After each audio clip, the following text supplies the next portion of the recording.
Voice, నేను journalist నవత. మొత్తానికి 5 రాష్ట్రాలు 223 స్థానాలు, బీజేపీ విజయం నల్లేరు మీద నడక అంటూ సోషల్ మీడియాలో వార్తలు అయితే హల్చల్ చేస్తున్నాయి. ఒక్క 5 రాష్ట్రాల్లోనే 223 స్థానాలు ఉన్నాయి. ఆ రాష్ట్రాల మీద ఇప్పటికే బీజేపీ ప్రత్యేక ఫోకస్ పెట్టినట్టుగా, ఆ స్థానాలన్నింటినీ కూడా క్లీన్ స్వీప్ చేయనున్నట్టుగా, ఏదైతే 370కి పైగా బీజేపీ సీట్లు సాధిస్తుంది అని చాలా కాన్ఫిడెంట్ గా మోదీ చెప్పాడో, దాని వెనకాల ఈ రాష్ట్రాలతో పాటు 2 తెలుగు రాష్ట్రాలకు సంబంధించి కూడా మనం మాట్లాడుకోవాల్సిన అవసరం ఉంది. ఇప్పుడు నేను ఈ 5 రాష్ట్రాలు 223 స్థానాలకు సంబంధించి పూర్తి ఎక్స్ప్లెయిన్ చేస్తాను. వీటితోనే మోదీ అనుకున్నట్టుగా అత్యధిక భారీ మెజారిటీతో ఎన్డీఏ కూటమి హయాంలో 400 సీట్లతోటి లోక్సభ పార్లమెంట్ లో అడుగు పెట్టబోతున్నారు. ఫస్ట్ అన్నిటికంటే పెద్ద రాష్ట్రం ఉత్తరప్రదేశ్. యూపీ యోగి ఆదిత్యనాథ్ సీఎం తర్వాత బలపడుతూ వచ్చింది బీజేపీ అని చెప్పొచ్చు. గత 2019లో జరిగిన లోక్సభ ఎలక్షన్ రిజల్ట్స్ ను ఒకసారి మనం గమనిస్తే, ఇక్కడ బీజేపీకి 62, ఏడీఎస్ కి 2, బీఎస్పీకి 10, ఎస్పీకి 5, కాంగ్రెస్ కి ఒకటే స్థానం వచ్చింది, అది రాయబరేలీ. ఈసారి రాయబరేలీలో నుంచి సోనియా గాంధీ తప్పుకుంది కాబట్టి ఈ స్థానం కూడా కోల్పోబోతోంది కాంగ్రెస్. అయితే ఇక్కడ బహుజన్ సమాజ్ పార్టీకి సంబంధించిన అఖిలేష్ యాదవ్ తో పొత్తు పెట్టుకొని ఇండి కూటమిని ముందుకు తీసుకెళ్లాలని ప్రయత్నం చేసింది. ఇది ఒకవేళ జరిగుంటే లెక్క కొంచెం వేరేలాగుండేది.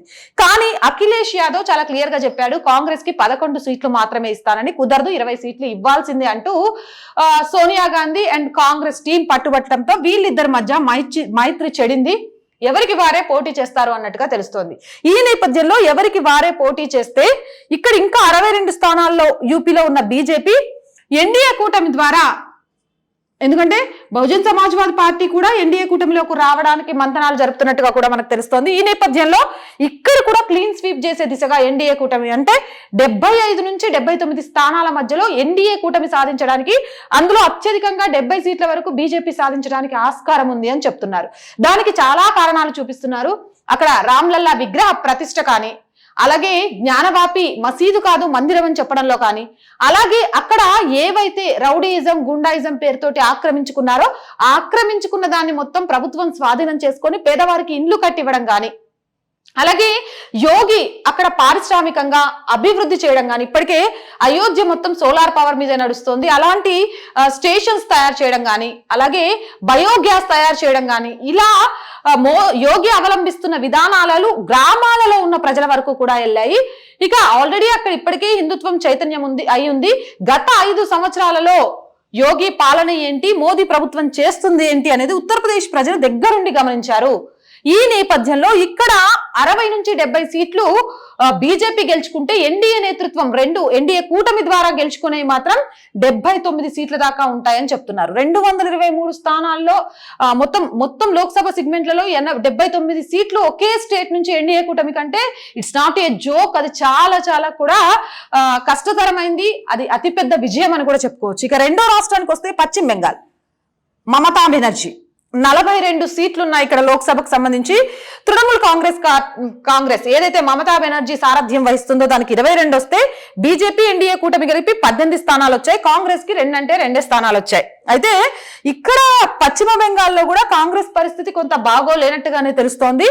అయితే టీఎంసీ గురించి కూడా మాట్లాడుకోవాల్సి వస్తే, టీఎంసీకి సంబంధించి అక్కడ వ్యతిరేకత మొదలైంది. ఏ స్థాయిలో మొదలైంది అంటే, టీఎంసీ నాయకుల మీద చీపురు కట్టలు కారపొడి తీసుకొని కొట్టే స్థాయికి మొదలైంది. అక్కడ చేస్తున్న దారుణాలు ఈ మధ్య కాలంలో చూసాం మనము.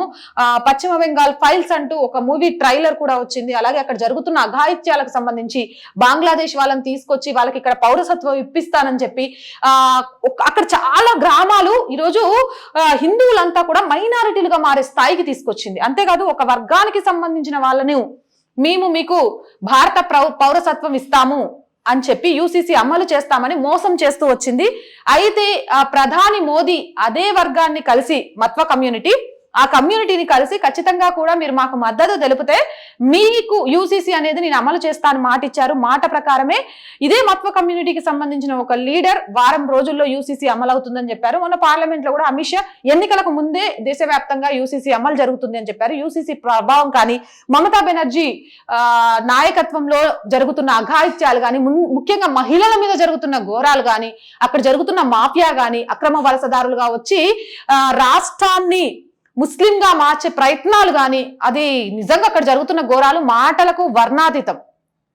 వాళ్ళ మాట వినకుంటే కుటుంబాన్ని కాల్చి చంపేస్తారు. ఆ శవాలు కూడా దొరకవు. వాటి మీద ఎంక్వైరీలు ఏ స్థాయికి ఉంటాయో తెలుసు. సెంట్రల్ బలగాలు పోతే అక్కడ లోకల్ పోలీసులు వాళ్ళకు సహకరిస్తూ ఉంటారు. ఇలాంటి ఒక నేపథ్యంలో పశ్చిమ బెంగాల్లో టీఎంసీ ప్రభుత్వానికి పూర్తి వ్యతిరేకత వచ్చింది. అది కూడా బీజేపీ ఎన్డీఏ కూటమికి ప్లస్ గా మారబోతోంది.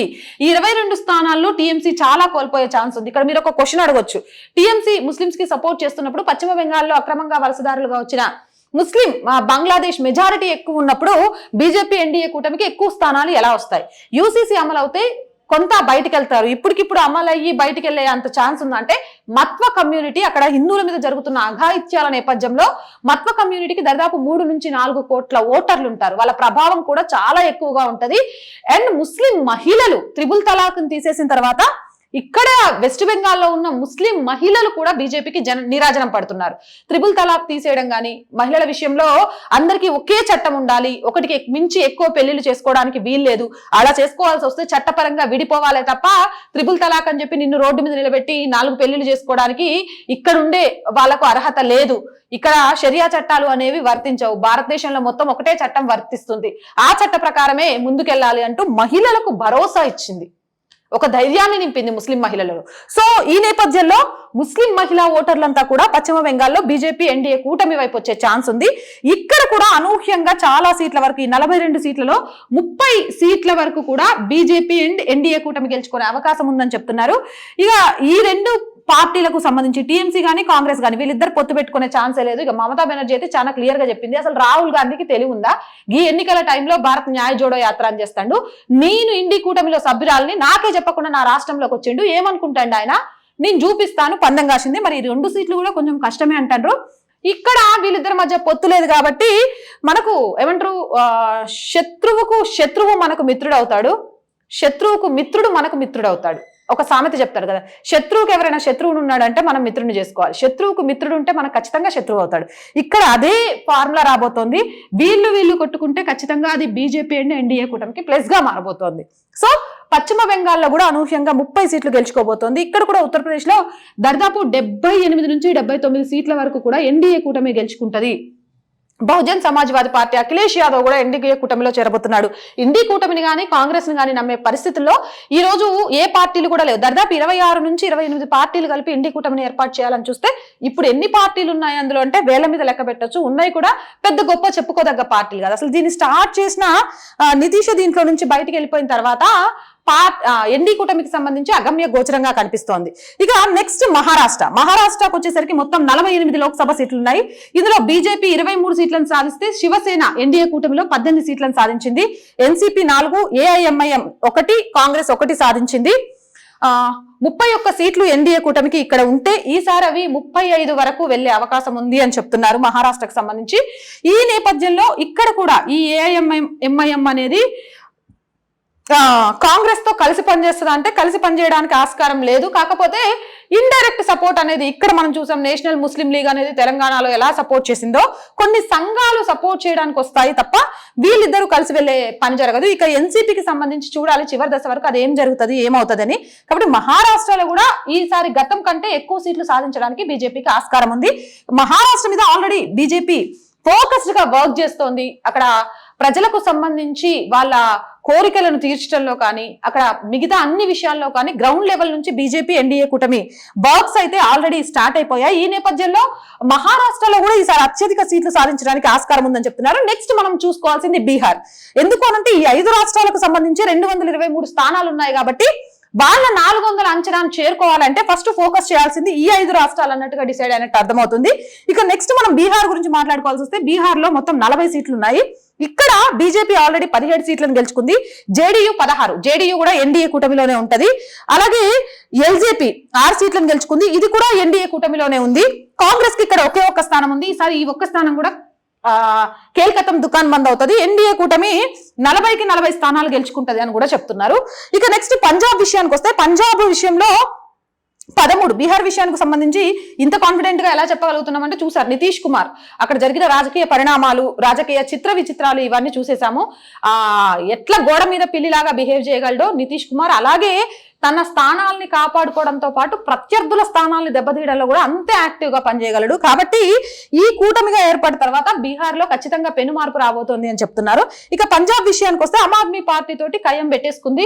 ఆమ్ ఆద్మీ పార్టీకి సంబంధించి 2 విషయాలు వస్తున్నాయి. లిక్కర్ స్కామ్ విషయంలో కేజ్రీవాల్ కి సపోర్ట్ చేస్తూ కాంగ్రెస్ నిరసనలు చేయాలని అడగడం, అది కాంగ్రెస్ చేయలేకపోవడం, ఇప్పటికే వాళ్ళకి సంబంధించి చాలా కేసులు ఈడీ విచారణలో ఉన్నాయి, తలనొప్పి ఎందుకు అనుకోవడం, ఆ నేపథ్యంలోనే వీళ్ళిద్దరికి చెడిందని. ఇంకొక విషయం కూడా ఏంటంటే రాహుల్ గాంధీ ఓవర్ యాక్టింగ్ కేజ్రీవాల్ కి నచ్చలేదని, కేజ్రీవాల్ ఓవర్ యాక్టింగ్ రాహుల్ గాంధీకి నచ్చలేదని చాలా ఈ పార్టీలకు సంబంధించి మాత్రం సోషల్ మీడియాలో వార్తలు హల్చల్ అయ్యాయి. అలాగే పంజాబ్ కి సంబంధించి చాలా క్లియర్ గా అక్కడ ముఖ్యమంత్రి కూడా చెప్పేశాడు, 13 స్థానాల్లో కూడా మేమే పోటీ చేస్తున్నాం, ఎవరికి పొత్తిచ్చేది లేదని. ప్రస్తుతం అయితే 2019 ఎలక్షన్ లో బీజేపీ 2 సాధిస్తే ఎస్జేడీ ఇది కూడా ఎన్డీఏ కూటమిలో ఉంది, 2 స్థానాలు సాధించింది. కాంగ్రెస్ 8, ఆప్ 1.